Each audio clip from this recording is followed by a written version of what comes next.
From the 1011 Now streaming studio, this is 1011's Morning Pulse. Good morning, I'm Danielle Schenk with your Morning Pulse for Thursday, January 25th, 2024. A Nebraska State Patrol pursuit ending in northwest Lincoln yesterday afternoon is raising several questions.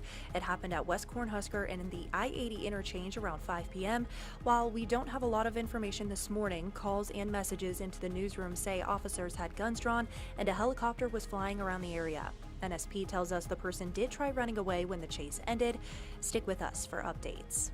Staying on the interstate, Senator Pete Ricketts announced the state has secured a little more than $21 million to reconstruct a 9-mile stretch of I-80 between Odessa and Kearney. It'll also allow for the replacement of a rural bridge along that same stretch of interstate. The funding is part of the bipartisan infrastructure law, giving out $550 billion nationwide through 2026. The construction start date is yet to be determined. In crime news from Kearney, a former UNK football player is getting sentenced next month for his part in a series of crimes last year. 23-year-old Xavier Delk is convicted of misdemeanor assault, down from felony assault as part of a plea bargain.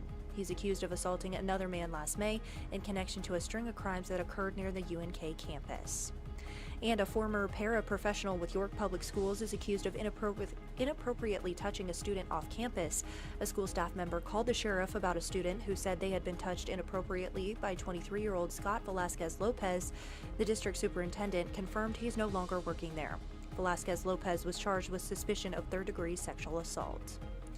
In other news, a 911 dispatcher's calm demeanor played a vital role for Farrah Adams when she found her husband, former Husker football player Des Moines Adams, unconscious. Dispatcher Joey Mims guided her through CPR steps, helping her keep him alive until paramedics arrived. Another scary story with a happy ending. During last week's snowstorm, a woman from Clarkson had to navigate 4-foot snowdrifts along a highway when in labor.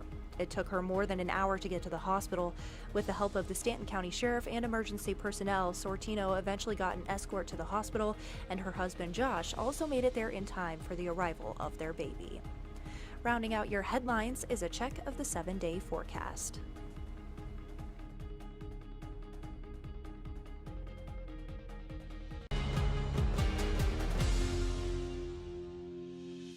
You've been listening to 1011's Morning Pulse. Watch, listen, stream on the 1011 Now app, on YouTube, or wherever you get your podcasts.